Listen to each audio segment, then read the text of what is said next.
3 రాష్ట్ర ప్రభుత్వాలు తలబడుతున్నాయో ఏ సత్యాన్ని చూడాలని ఆంధ్ర రాష్ట్ర ప్రజలు మొత్తం ఆతృతగా ఎదురు చూస్తున్నారు.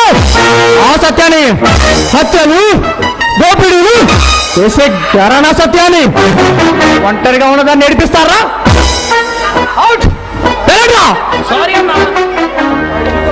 అమ్మా. మీరు భేదాలు మనుషులు కదా, సత్య వచ్చాడని చెప్పండి. గుడ్, వెళ్ళండి.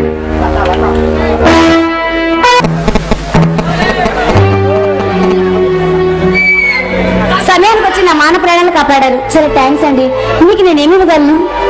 చూడండి, మీ పేరేంటో నాకు తెలియదు, కానీ ఒక విషయం మాత్రం చెప్పగలను. కొన్ని సంఘటనలు అనుకోకుండా జరుగుతాయి. అది విధురాతో ఆ భగవంతుడితో ఎవరికి తెలియదు. ఇందులో నాదంటూ ఏమీ లేదు. ఈ జీవితాలే ఒక యాక్సిడెంట్. ఇప్పుడు ఎలా జరుగుతుందో ఎవరికి తెలియదు. నేను వచ్చింది ఒకటి, ఇక్కడ జరుగుతుంది ఇంకోటి. మీరు మనసున్న సంస్కారవంతుల్లా ఉన్నారు, కానీ మీరు వారితో అది నేను ఈ సమాజంలో వేసుకోవడానికి వేసుకున్న మేకప్. కానీ ఈ గుండె లోతుల్లో నిజాయితీ గల మనసుంది. ఓకే, మీ మాటలు చాలా విచిత్రంగా ఉన్నాయండి. జీవితాలే ఒక విచిత్రం.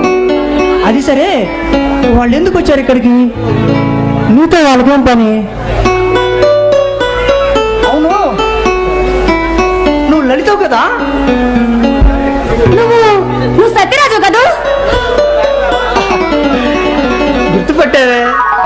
గుర్తుపట్టలేమనుకున్నా. శబాష్.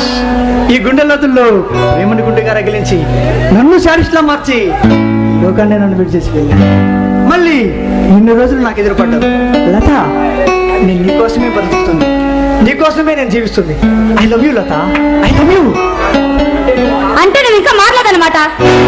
ఎలా మారుతాను లత?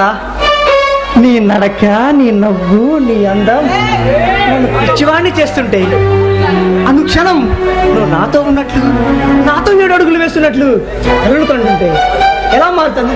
ఈనాడు ఇలా రౌడీగా, గుండాగా కారడానికి కారణం నువ్వే. ఎందుకు లత ఆ రోజు నన్ను ఇలా ద్రోహం చేసి వెళ్ళిపోయావు? చెప్పు. సత్య, ఆ రోజుల్లో కాలేజీలో జరిగింది ఏంటంటే, మేము మా ఫ్రెండ్స్ చిన్న పందెం వేసుకున్నాం. ఆ పందెం వల్లగానే నువ్వంటే ఇష్టమని, నేను నిన్ను ప్రేమిస్తున్నానని, నువ్వు లేకపోతే చచ్చిపోతానని నాటకం ఆడాల్సి వచ్చింది. శబాష్ శబాష్. నువ్వు నాటకం అనుకున్నావు, నేను అదే జీవితం అనుకున్నాను. నీతోనే జీవితం అనుకున్నాను, నీతోనే శాశ్వతం అనుకున్నాను. కానీ ఇలా చేస్తావు అనుకోలేదు. ఏ లత, ఆ రోజు నన్ను ఎందుకు వేశావు? ఆ రోజు పాడిన పాట ఒక్కసారి నా కోసం పాడవే. ఆ పాట విని ఈ గుండెలు హత్తుకోవాలి నిన్ను. పాడు. సత్య, నేను ఇప్పుడు పాడలేను. అసలు నాకు నువ్వంటే అసలు ఇష్టం లేదు.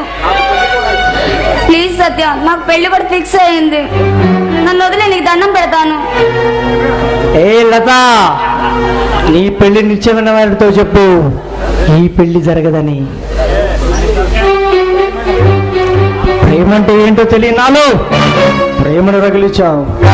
ఇప్పుడు అడిగితే నాటకం అంటున్నావు. సత్య, నువ్వేమని అనుకో, కానీ నన్ను మాత్రం మర్చిపో. ఏమవుతుంది?